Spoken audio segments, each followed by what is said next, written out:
Police Department facing serious questions tonight after it was just revealed that Stephon Clark, the unarmed black man killed by police, was shot. Another one.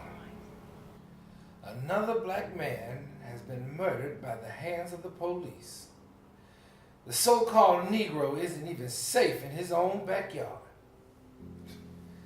I'm tired of this. Now, Brother Malcolm, I am simply asking that you stay focused.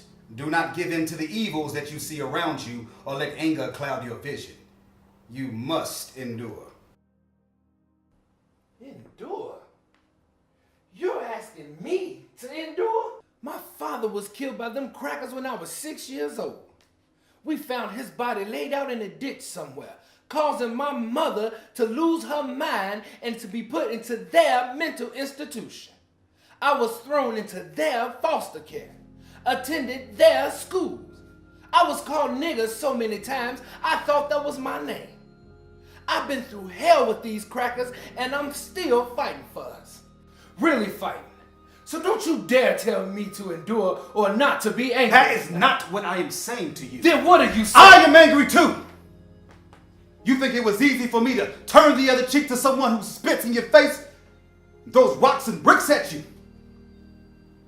They kill our people and then turn us from opportunities and then tell us to pull ourselves up by our own bootstraps? I couldn't give in to anger. I had millions of eyes on me, watching, waiting for me to show them the animal they already assumed I was. No matter what I could have done, how justified my response would have been to all the hatred that I faced. The moment I retaliated, the media would take advantage and change the narrative. Negro attacks unsuspecting white pedestrian. We cannot be seen as the enemy, we are the oppressed. And as one of the leaders of the oppressed, I kept the mission first.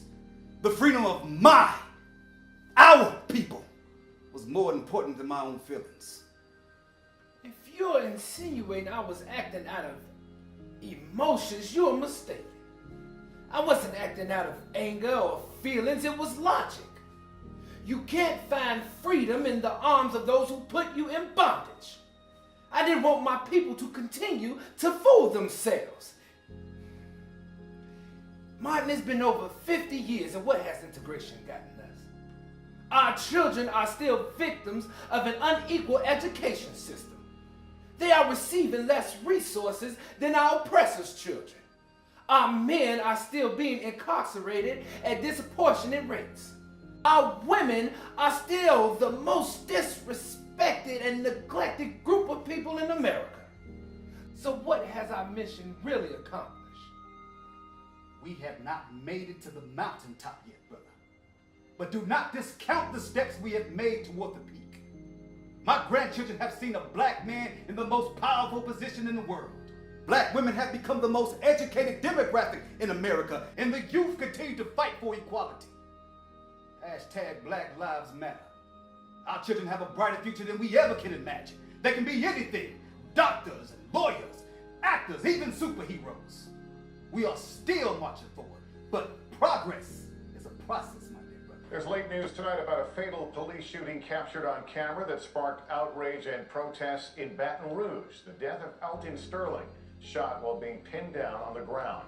There's new concern in that city amid word that the Justice Department has decided not to charge the... I know that we are marching, brother. I just feel like we have been marching in the same place for over 400 years. I'm just asking, your feet ain't tired yet? When are we going to realize that these people will never value our lives? We keep trying to fix a system that was never broke. When they made these rules, they were never considered for people that look like us.